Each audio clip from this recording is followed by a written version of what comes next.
আপনাদেরকে স্বাগতম। আজ আমরা ঘুরে দেখব বাংলাদেশের এক অপরূপ প্রাকৃতিক দৃশ্য। কুষ্টিয়ার ভেড়ামারা উপজেলার রায়টা পাথরঘাট। দর্শক, আমরা এখন দাঁড়িয়ে আছি পদ্মা নদীর পাড়ে। যতদূর চোখ যায় শুধু বিশাল প্রমত্তা পদ্মা নদী আর তার অপরূপ দৃশ্য। বাতাসে নদীর সুর, পানিতে সোনালী রোদ এবং চারপাশে প্রকৃতির নিঃশব্দ মাধুর্য।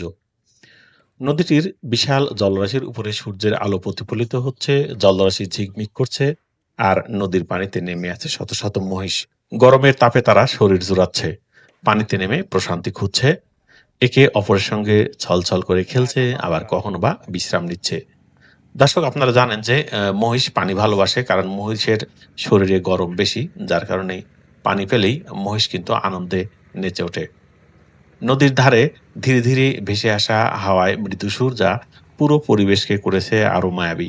নদীর তীরেই পাশেই ছোট্ট ছোট্ট নৌকা দেখা যাচ্ছে। স্থানীয়রা এই নৌকা মেরামত করছেন, কেউ ড্রাফটিং করছেন, কেউ বাঁশের কাঠ দিয়ে নৌকার অংশ ঠিক করছেন। এই দৃশ্য দেখলে বোঝা যায় নদী মানুষের জীবনের সঙ্গে কতটা জড়িয়ে আছে। নদী পাড়ে মিশানো শ্রম আর প্রকৃতির সমন্বয় আমাদের গ্রামীণ জীবনের এক বাস্তব চিত্র তুলে ধরে।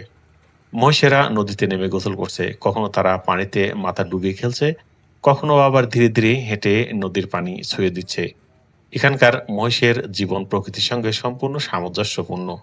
মানুষ নদী থেকে জীবনধারার উপকরণ নিয়েছে, আর প্রাণী এখানে স্বাভাবিকভাবে নিজ জীবন যাপন করছে।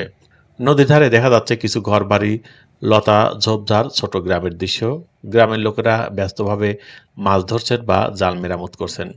এখানে প্রতিটি মুহূর্তেই প্রকৃতি এবং মানুষের মিলন লক্ষ্য করা যায়। নদী শুধু পরিবেশ নয়, বরং মানুষের জীবন এবং জীবিকায় এবং প্রাণীর উভয়েরই জন্য অপরিহার্য। দর্শক, আজ আমরা দেখলাম কুষ্টিয়ার ভেড়ামারার রায়টা পাথরঘাট, পদ্মা নদীর অপরূপ সৌন্দর্য, মহিষের জীবনধারা এবং মানুষের সঙ্গে নদীর সম্পর্ক। সবকিছু মিলিয়ে এক অপরূপ দৃশ্য তৈরি করেছে প্রকৃতি এবং জীবনযাপন। এই মিলন, নদী, মানুষ এবং প্রাণী ও পরিবেশের সংমিশ্রণ, আমাদের শেখায় প্রকৃতির প্রতি যত্ন এবং সম্মান অপরিহার্য। ভিডিওটি ভালো লাগলে লাইক দিন, শেয়ার করুন